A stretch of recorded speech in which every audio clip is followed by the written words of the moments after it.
मैं आज आपके सामने दो भाई और एक माँ का वाकया सुनाने जा रहा हूँ। ज़्यादा सारे तवज्जो के साथ इस वाकये को सुने। ये दो भाई थे, एक बूढ़े हो चुके थे, उम्र बड़ी हो चुकी थी, और एक जवान थे। माँ, अब जब बड़ा बेटा बूढ़ा है तो माँ की उम्र कितनी होगी? माँ अपने बड़े बेटे के पास रहा करती थी। बड़ा बेटा बड़ा खिदमत गुजार बेटा था। माँ का इताअत गुजार था, फरमा बरदार था, माँ की खुशी, माँ की रिजा, और यूं कहें कि माँ से मोहब्बत करता था। एक तो खिदमत तो है, लेकिन एक साथ साथ मोहब्बत होती है, ताल्लुक होता है, एक बड़ी अटैचमेंट होती है, बड़ी जबरदस्त अटैचमेंट हो जाती है। और उसका उसकी एक अपनी फीलिंग है उस अटैचमेंट की। तो बड़े बेटे को कुछ इसी तरह की अपनी मां के साथ अटैचमेंट थी, और खिदमत का सिलसिला जारी था। एक दिन दूसरे शहर से बेटा घर आया, जो छोटा बेटा था, यानी उसका छोटा भाई। वो घर आकर कहने लगा, भाईजान अल्लाह आपको जज़ाए खैर अता फरमाए, आप माशाल्लाह अम्मी जान की बड़ी खिदमत करते हैं, और वाकई में देखता हूं कि आपने बड़ी खिदमत की है, मोहब्बत करते हैं आप अम्मी जान से। मगर अब भाईजान आपकी उम्र बड़ी हो गई है, आप भी बूढ़े हो गए हैं, जरूरत इस बात की कि आपके बच्चे आपकी खिदमत करें। अब इस उम्र में माँ की, और माँ भी इतनी बड़ी उम्र की, तो ये आसान नहीं है। मेरी दरख्वास्त है कि मैं माँ को अपने साथ ले जाता हूँ। मुझे भी बड़ी तमन्ना है कि मैं भी माँ की खिदमत करूँ, मैं भी सवाब कमाऊँ, मुझे भी मेरी माँ से बहुत मोहब्बत है, वगैरह वगैरह। बड़े भाई ने कहा कि आप मुझसे मेरे बुढ़ापे में इतना बड़ा सवाब का और इतनी बड़ी नेकी का वो जो जरिया है वो छीनना चाहते हो? मैं माँ को नहीं दूंगा, माँ मेरे पास रहेगी, मैं कर सकता हूँ। अल्हम्दुलिल्लाह मुझ में हिम्मत है, मुझ में ताकत है, मुझ में सलाहियत है, अल्लाह का शुक्र है। आप यूं ना समझो कि मैं कोई सब बूढ़ा हो गया और मैं अब नहीं कर सकूंगा, मैं करूंगा। छोटे भाई ने कहा, भाईजान आपके जज्बे बहुत अच्छे हैं, लेकिन मैं माँ को लेके जा रहा हूँ। तो यूं दोनों में माँ के ताल्लुक से बहस छिड़ गई। अब वो अपने दलाइल दे रहे हैं, बड़े भाई, छोटा बेटा अपने दलाइल दे रहा है। यूं बहस चलती है, हत्ता के बात आस पास पड़ोसी और रिश्तेदारों तक पहुंच गई। केस क्या था? केस ये था कि बड़ा बेटा कहता था, जो बूढ़े थे, बड़ी उम्र के थे, बड़ा बेटा कहता था माँ मेरे पास रहेगी, छोटा बेटा कहता था माँ मेरे पास रहेगी। बड़ा बेटा कहता था मैं माँ की खिदमत करूंगा, छोटा बेटा कहता था नहीं भाईजान मैं माँ की खिदमत करूंगा। वो दोनों अलग अलग शहरों में रहते थे, लेकिन दोनों माँ के ताल्लुक से एक दूसरे से बहस में लग गए। खैर आसपास पड़ोस, रिश्तेदार, खानदान वाले जमा हुए, बातचीत होती रही, लेकिन कोई हल नहीं निकल रहा था। वो दोनों अपने अपने दलाइल दिए चले जा रहे थे। हत्ता के जब छोटे भाई ने ज्यादा वो किया तो दोनों भाइयों ने अदालत में मुकदमा कर दिया। मुकदमा क्या था कि मां किसके पास रहेगी? मुकदमा क्या था? मां किसके पास रहेगी? काजी ने दोनों के दलाइल सुने, दोनों की बातें सुनी, और खूब गौर खोज किया, लेकिन दोनों के दलाइल, दोनों की बातें, दोनों की मोहब्बत, दोनों की अकीदत, दोनों की चाहत, दोनों की तलब मिसाली। काजी फैसला नहीं कर पा रहे कि मैं इनकी बूढ़ी मां को दूं किसको, छोटे को दूं कि बड़े को दूं। काजी ने, जो आज हम जिसको जज कह सकते हैं, काजी ने दोनों भाइयों को अपने चैम्बर में बुलाया, अपने ऑफिस में, और दोनों को अलग से बिठाकर समझाया। ना दोनों ना माने भाई, बोले नहीं माँ मेरे पास रहे, बोला माँ मेरे पास रहेगी। कहा भाईजान आप बड़े हो गए हैं, बूढ़े हो गए हैं, अब नहीं कर सकेंगे। भाई कहे अब तक तो किया है ना, भाई मुझे बताओ मेरी खिदमत में क्या कमी रह गई है, मैंने क्या माँ को तकलीफ पहुंचाई है? छोटा कहे कि भाईजान मुझे भी तो सवाब कमाने दे, मैं भी तो माँ की खिदमत करना चाहता हूँ, मेरे बच्चे अपनी दादी के साथ रहना चाहते हैं, मेरी बच्चों की अम्मी अपनी सास की खिदमत करना चाहती है, मेरी फैमिली चाहती है कि हम भी ये सवाब हासिल करें। अब दोनों, अब जज काजी साहब का फैसला नहीं हो पा रहा। अब काजी साहब ने कहा कि मुझसे तो फैसला नहीं हो रहा, इनकी मां को लाया जाए।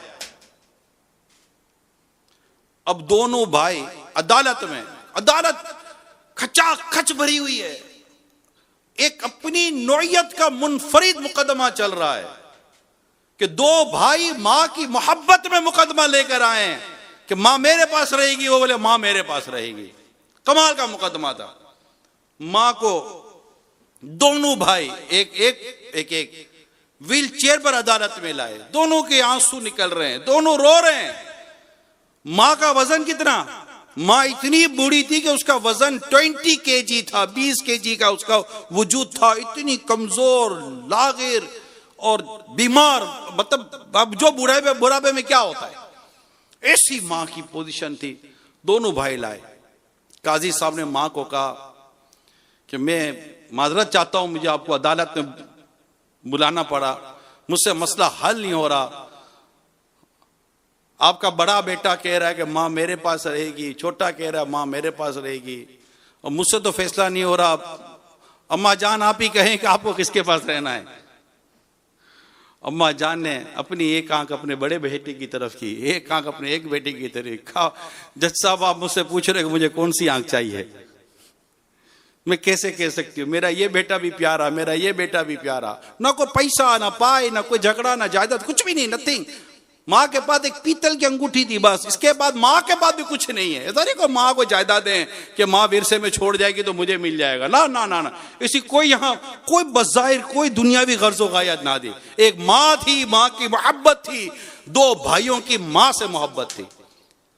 अब माँ यूं दे के, माँ यूं दे के, माँ से फैसला, माँ कैसे बोलेगी कि मैं किसके पास रहती हूं? माँ ने कहा कि फैसला तो मुझसे नहीं हो सकेगा, मेरा दोनों बेटे मुझसे प्यार करते हैं, मुझे दोनों बेटे प्यारे लगते हैं, अब मैं क्या कह सकती हूं कि मैं किसके पास रहूंगी? काजी साहब फैसला तो आप ही करें। काजी साहब ने गौर किया, बहुत गौर किया, बहुत गौर करने के बाद एक फैसला किया। काजी साहब ने फैसला तो करना ही था, एक फैसला किया। काजी साहब ने कहा कि चूंकि ये बूढ़े हो गए हैं, ज्यादा ज़ईफ, इनको भी ज़ौफ लग रहा है, इन्हें भी खिदमत की हाजत है, इनके बच्चे भी इनकी खिदमत करना चाहते हैं, दूसरा बेटा जवान है, तंदुरुस्त है, तो ये ज्यादा अच्छे तरीके से हो सकता है कि माँ की खिदमत कर ले। तो माँ की हमदर्दी में कि माँ के लिए ज्यादा ये अब लगता है, अगर बड़े भाई के लिए भी एक स्पेस रह जाए माँ की हमदर्दी में। और इस तरह काजी साहब ने यह फैसला किया कि माँ अपने छोटे बेटे के साथ चली जाए। जो बड़ा भाई चीखा है, इसकी जो चीखें निकली, अदालत में बैठे लोगों के कलेजे फाड़ दिए, ऐसे चीखें मारकर, फूट फूट कर रोने लगा, मेरी माँ मुझसे चली जाएगी, मेरी माँ मुझसे बिछड़ जाएगी, मैं अपनी माँ की खिदमत से रह जाऊंगा। हाय मेरा बुढ़ापा कि मेरे इस बुढ़ापे ने मेरी बूढ़ी माँ को मुझसे जुदा कर दिया। इतनी माँ की मोहब्बत का ये वाकया, आज मैंने ये वाकया का इंतखाब किया, क्यों किया? तो खुद हमारी अम्मा चली गई है, मगर आज मैं ये सोच रहा था कि कोरोना की वबा बड़ी आम है और ज्यादातर हमारे यहाँ बूढ़ों को ये ज्यादा इफेक्टेड है। और हमारे यहाँ जो बूढ़े होते हैं ना, ये वैसे ही बीमार होते हैं बेचारे। इनके शुगर के मसाइल, इनके ब्लड प्रेशर के मसाइल होते हैं, इनके आजकल जिगर के प्रॉब्लम्स बहुत हैं, हार्ट प्रॉब्लम बहुत हैं, किडनी इश्यूज आजकल आए हुए हैं। फिर एक स्टेज आता है कि वो बड़ी मतलब कि बेचारियों की लाचारी सी हो जाती है, चल नहीं सकते, उठ नहीं सकते, बैठ नहीं सकते, पानी भर जाते हैं, जहन काम नहीं कर रहा होता। ऐसे हालात में कोई रखने के लिए तैयार नहीं होता माँ को या बाप को, कि कौन रखे। अच्छा बेटा तैयार हो जाता है तो उसके बीवी बच्चे तैयार नहीं, हमारी तो वो चली जाएगी, वो चली जाएगी, ये चली जाएगी, वो चली जाएगी, प्राइवेसी खत्म हो जाएगी, तो ये बहुत सारी चीजें होती हैं। खुश नसीब है वो घराना जो अपने माँ बाप की खिदमत कर जाए। हमारे वालिदैन ने हमारे बचपन में जो सेक्रीफाइसेस और कंप्रोमाइज किए, अपनी दावतें छोड़ी, अपनी ख्वाहिशों को कुर्बान किया, नहीं जाते थे कहीं, क्यों? बच्चा अकेला रह जाएगा। आज हमारे बूढ़े माँ बाप हमारे घरों में होते हैं, और कोरोना ने ज्यादा परेशान किया हुआ है। अगर कोरोना की वजह से फिर एक स्टेज ऐसा आता है कि बस ये कोरोना का एक इतना बड़ा साइड इफेक्ट है कि आखिर में ये मरीज आइसोलेशन कर दिया जाता है, आइसोलेट कर दिया जाता है, अकेला कर दिया जाता है, जो कि इनके मेडिकल के अंदर एक चीज चल रही होती है। अदरवाइज बड़े प्रॉब्लम्स हैं।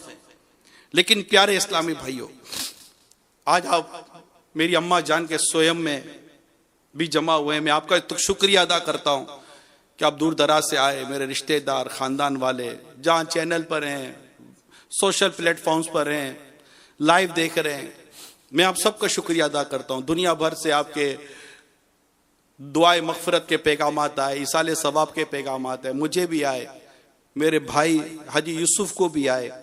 अगरचे हम दोनों खालाजाद भाई ही कहलाएंगे, लेकिन जाहिर है कि वो रहे एक साथ, पले बड़े एक साथ है। जब मेरी उम्र 10 साल की थी जब वो उनकी विलादत हुई, जब 3 साल के थे तो इनके वालिद साहब चले गए, तो उस पर मेरी उम्र तकरीबन 13 साल की थी। उसके बाद हमारी अम्मा जान ने ही हमको पाला पोसा बड़ा किया, और आज आपके सामने जाना तो है सबको एक न एक दिन। अम्मा चूंकि बीमार थी, मेरी वालिदा भी बीमार थी, मेरी अम्मा भी बीमार थी, वालिद साहब भी बीमार थे, सब चले गए। बड़े भाई बीमार थे, वो चले गए। पिछले दिनों मामू बीमार थे, वो चले गए। तो यूं एक एक करके सब जाते हैं, लेकिन घर में बीमार हमारे बुजुर्ग, हमारे वालिदैन जो घर में बीमार हैं, इनको बीमारी में ये फीलिंग नहीं होनी चाहिए कि मैं अकेला हूं, मुझे कोई देखने वाला नहीं है, मुझे कोई पूछने वाला नहीं है। एक हॉस्पिटलाइज हो जाना, फिर हॉस्पिटलाइज हो जाने के बाद फिर वहां के प्रोटोकॉल्स की एक अलग डिटेल है, वो एक अलग डिटेल है।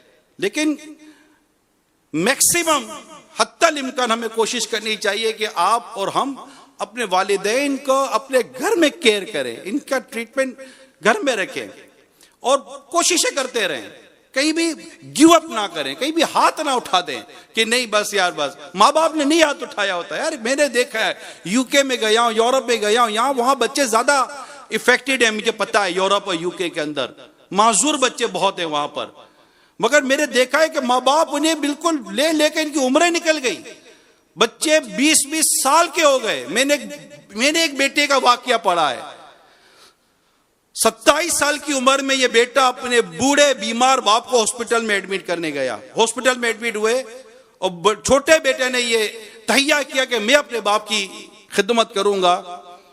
खिदमत 2 दिन, 2 माह, 4 माह की नहीं थी।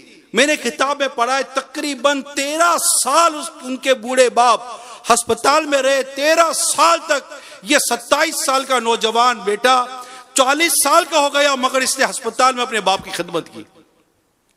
13 ईयर्स कंटिन्यू उसने अपने वालिद साहब की खिदमत की। अस्पताल पे चाहती थी, अलग लोग आगे निकल गए, कहां के कहां मामला निकल गया। उसे नहीं पता था कि अस्पताल के बाहर की जिंदगी कितनी बदल गई है। उसने 13 साल अपने बूढ़े बाप के लिए, अपने बूढ़े बाप की खिदमत के लिए, अपने बूढ़े बाप की यादत के लिए निकाल दी, खिदमत करी। हॉस्पिटल में रहे, हॉस्पिटल के बिल्स भी बनते हैं, मगर करते रहे खिदमत। कम है ऐसी औलाद, मगर है। मैं ये नहीं कहता, आज मेरा बयान ही ऐसी औलादों के लिए, खिदमत के लिए, कि आज बीमारियां बढ़ गई है। महज पैसे देने से काम नहीं चलता, खिदमत करनी पड़ती है, बैठना पड़ता है। बल्कि मैं कहूं कि ये मौका मिलता है फैमिली को, पोतों को मौका मिलता है, नवासों को मौका मिलता है, बेटे को मौका मिलता है, बहू को मौका मिलता है।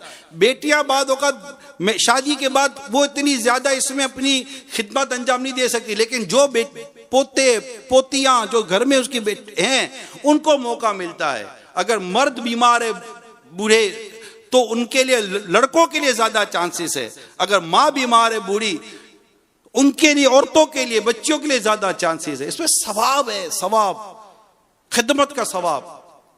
तो अल्लाह करे कि हम अपने बूढ़े माँ बाप, बूढ़े वालिदैन की खिदमत करें, ना कि हम इनको डांटे, इनको झाड़े, इन्हें इस बात की फीलिंग कराएं कि हम थक गए। अरे हाँ, कैसे हो सकता हम थक गए? ये नहीं थके थे यार, हमारे माँ बाप कभी नहीं थके थे, इनको कभी थकन नहीं लगती थी। आज भी डायपर्स बड़ों के पहने जाते हैं, इनको भी बाथरूम्स के इश्यू हो जाते हैं और बड़ों बड़ों के डायपर्स लिए जाते हैं। तो क्या बचपन में हमारे डायपर्स को हमारे वालिदैन ने, हमारी मां ने नहीं चेंज किया था? आज इनको खाने में प्रॉब्लम होती है, तो क्या कल हमको खाने में प्रॉब्लम नहीं हो रही थी? आज इन्हें हाथ से खिलाना पड़ता है, तो क्या हमें सालों साल तक मां ने हाथ से नहीं खिलाए? 10-10, 12-12 साल मां हमें हाथ से खिलाती है, और इतने देर में 2 बच्चे और माशाल्लाह पीछे आ जाते हैं, इनकी भी केयर उनकी भी केयर, एक साथ 3-3, 4-4 बच्चों को मां और बाप पालते बड़ा करते हैं और इनकी गोया के एक तरह से निगहदाश्त करते हैं। कहते हैं ना कि आज के इस पुरफितन दौर में किसी ने बड़ी प्यारी बात की कि 2 माँ बाप मिलकर 11 बच्चे संभाल सकते हैं, मगर 11 बच्चे मिलकर 2 माँ बाप को नहीं संभाल सकते। तो अपने वालिदैन की हमें कदर करनी है।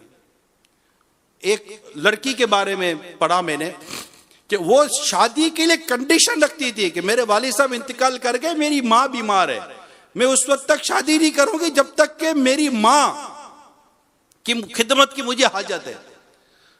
हत्ता कि जब उसकी मां का इंतकाल हो गया तब जाकर उस लड़की ने शादी की, और इतनी उसको उसकी मां की दुआ लगी है, किताबों में मैंने पढ़ा है, उस लड़की को इतनी मां की दुआ लगी कि अल्लाह ताला ने उसे 2 बेटे दिए, दोनों को अल्लाह ताला ने अपनी बारगाह में मकबूल बंदा बना दिया।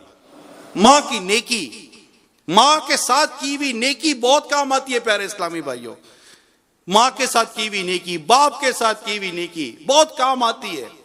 एक नौजवान अपनी मां की बड़ी खिदमत करता था, बहुत मोहब्बत, वो भी मां से बहुत मोहब्बत करता था। वो ये कि एक दिन उसके दोस्त ने कहा कि मैं आऊंगा तो चलेंगे कहीं, क्या ठीक है आ जाना चलेंगे। अब था वो अकेला और एक मां थी और ये थे, मां को कहीं जाना होता तो बेटा ले जाता था, ना नहीं थी बेटे में। तो दोस्त गाड़ी लेकर घर पर आ गया और कहा चलो, तो उसने अपनी माँ को कहा अम्मी वो दोस्त आया हुआ तो मैं जाऊं, कहीं आपको जाना तो नहीं है? पहले क्या पूछा, आपको कहीं जाना तो नहीं है? मैंने बेटा कहीं जाने का अभी तो ज़हन नहीं है। ठीक है, हो अल्लाह तुम्हारी हिफाजत करे। बेटा घर से बाहर निकला, गाड़ी में बैठे दोनों दोस्त, अचानक उसको याद आया कि यार वो मैं घर में चीज भूल गया। वो घर में चीज लेने के लिए गया, जैसे घर में चीज लेने के लिए गया, माँ ने कहा कि वो बेटा वो मुझे याद आया, मैं जाना है एक जगह पर। क्या कहा? बेटा जाना एक जगह पर। तो जाना एक जगह पर जब बेटे ने कहा, माँ ने कहा, तो बेटे ने कहा कि अम्मी जान अभी वो आपने कहा था ना, हाँ बेटा मुझे याद आ गया जाना है। ठीक है, बेटे ने क्या कहा? ठीक है। बाहर गया, बाहर जाकर दोस्त को कहा कि वो मुझे मेरी माँ के साथ काम है, मैं अब आपके साथ नहीं आ सकता। और दोस्त भी कहा ठीक है। दोस्त ने गाड़ी स्टार्ट की, चले गए। थोड़ी देर के बाद इत्तला आई कि गाड़ी का हादसा हो गया और जो दोस्त गाड़ी चला रहा था उसका वहीं पर इंतकाल हो गया। किताबों में लिखा है कि मां की इताअत, मां की रिजा और मां की खुशी ने इसकी जान बचा ली। मां बाप की खुशी, मां बाप की रिजा।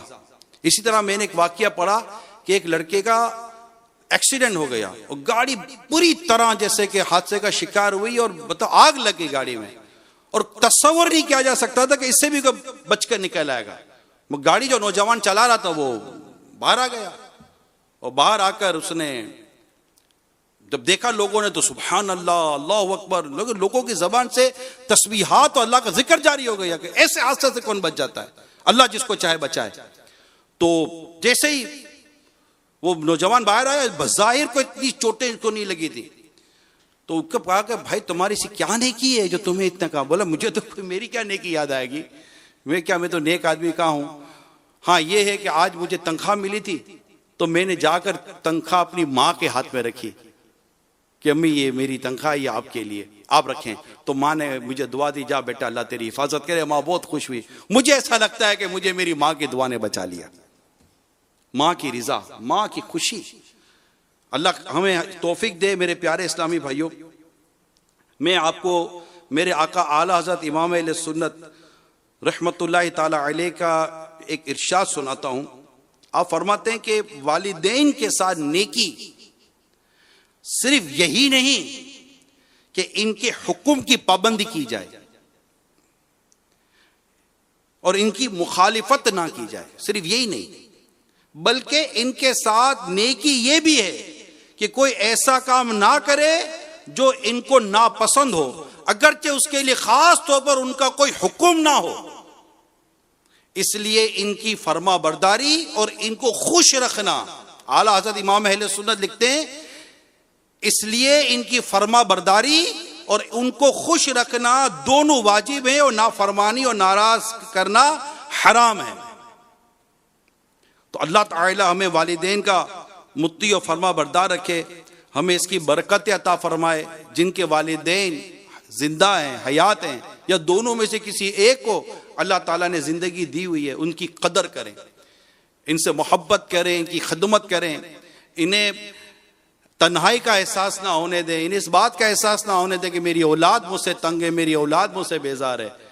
हो सके तो इन्हें अपने हाथों से खिलाएं। मेरे शेख तरीक़त पीर व मुर्शिद अमीर अहले सुन्नत अल्लामा मौलाना मोहम्मद इलियास अत्तार कादरी रज़वी मुद्दाज़िलुल आली अपने रिसाले समुंदरी गुंबद के पेज नंबर 7 पर लिखते हैं, हज़रत सैयदना मूसा कलीमुना अला नबीना व अलैहि सलाम ने अल्लाह पाक के दरबार में अर्ज की, या अल्लाह मुझे मेरा जन्नत का साथी दिखा दे।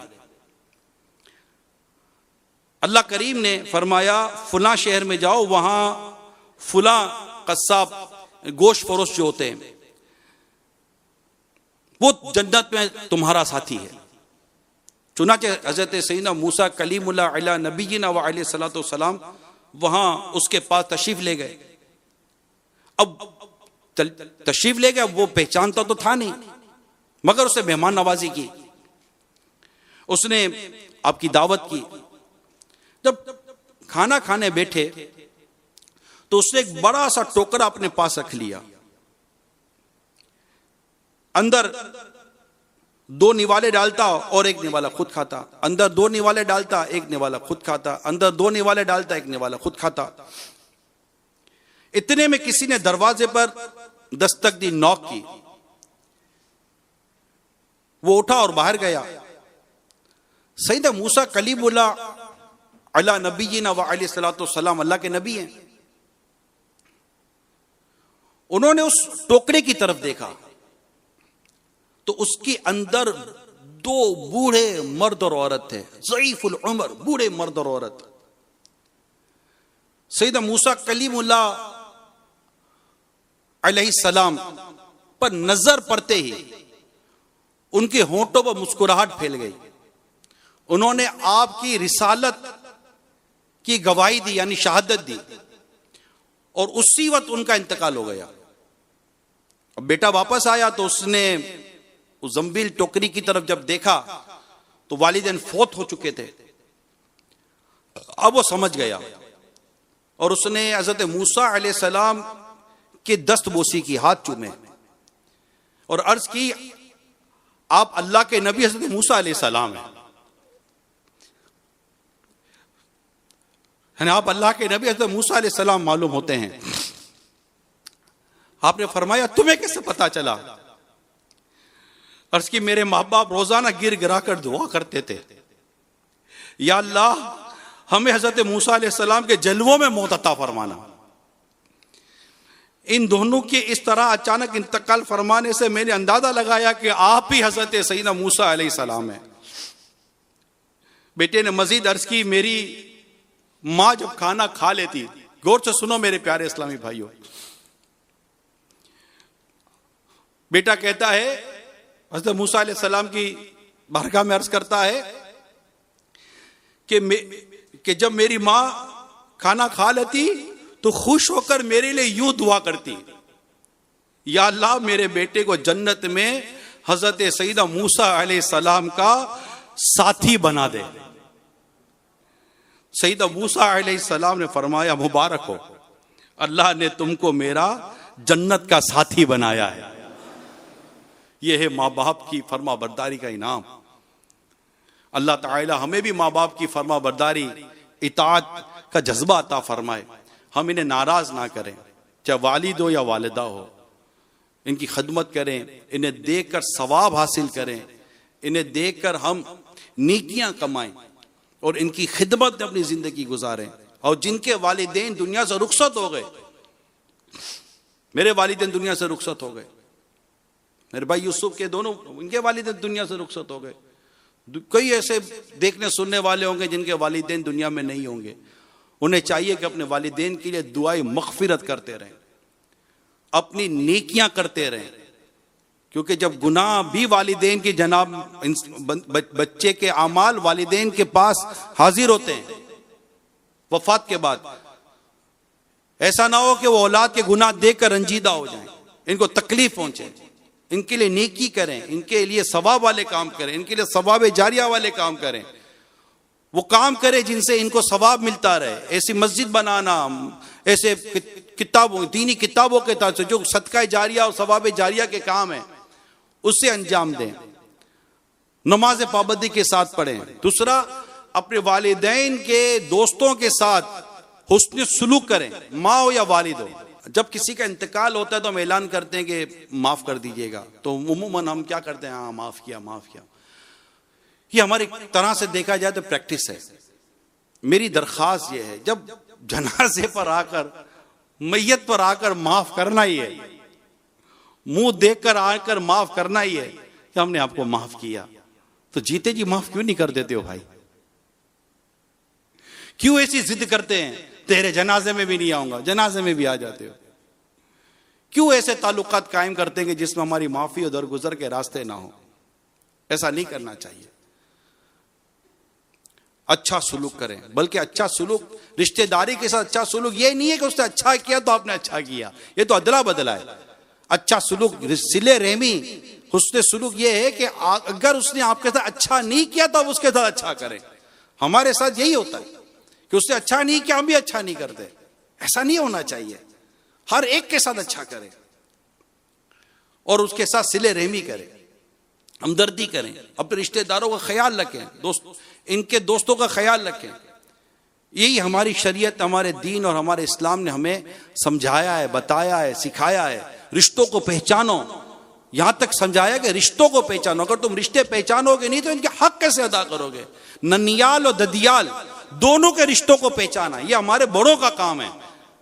हमारे बड़ों का काम है कि अपने बच्चों को ननियाल और ददियाल, माँ के घर से और बाप के घर से जो रिश्ते बनते हैं इनकी पहचान कराएं, यानी खाला फूफी इनकी पहचान कराएं, चाचा मामू इनकी पहचान होती है। और खाला की तो बात ही कुछ हो रहे कि मेरे हदीस बड़ी थी कि एक शख्स से बारगाह रिसालत में हाजिर होकर अर्ज की, हदीस बड़ी ईमान अफरोज है और इसमें खाला की मैं आपको एक अहमियत बयान करूंगा जो इस हदीस पाक को मैंने पढ़ा कि हदीस पाक में है, सल्लु अलल हबीब सल्लल्लाहु तआला अला मुहम्मद। हजरत इब्न उमर रज़ियल्लाहु तआला अन्हु से रिवायत है कि एक शख्स ने नबी अकरम सल्लल्लाहु तआला अलैहि वसल्लम की खिदमत में हाजिर होकर अर्ज की, या रसूल अल्लाह सल्लल्लाहु तआला अलैहि वसल्लम, मैंने बहुत बड़ा गुनाह कर लिया है, तो क्या मेरी तौबा हो सकती है? फरमाया, क्या तेरी माँ है? अर्ज किया, नहीं। फरमाया, क्या तेरी कोई खाला है? अर्ज किया, हाँ। फरमाया, इससे अच्छा सुलूक करो। यहां खाला का जिक्र है खास तौर पर कि वो अदब में, ताजीम में, एहतराम के ताल्लुक से माँ की मिसल है। माँ के तो अपने हुकूक बहुत होते हैं, लेकिन यहां खाला का जिक्र किया गया। तो रिश्ते पहचानेंगे तो बात बनेगी ना। और पता चला कि बहुत बड़ा गुनाह जैसे हो गया था, अब उसकी तौबा के लिए जब वो बारगाह रिसालत में हाजिर होता है तो सरकार सल्लल्लाहु तआला अलैहि वसल्लम फरमाते, क्या तेरी माँ है? शरा में लिखा है कि इस तरह गुनाह की मग़फ़िरत यानी तौबा होने का एक तरीका बताया जा रहा है कि इनके साथ नेकी करने से अल्लाह ने चाहा तो तुम्हारे साथ गुनाह माफ हो जाएंगे। नेकी है ना, नेकी गुनाह को मिटा देती है। अल्लाह अमल करने की तौफीक अता फरमाए।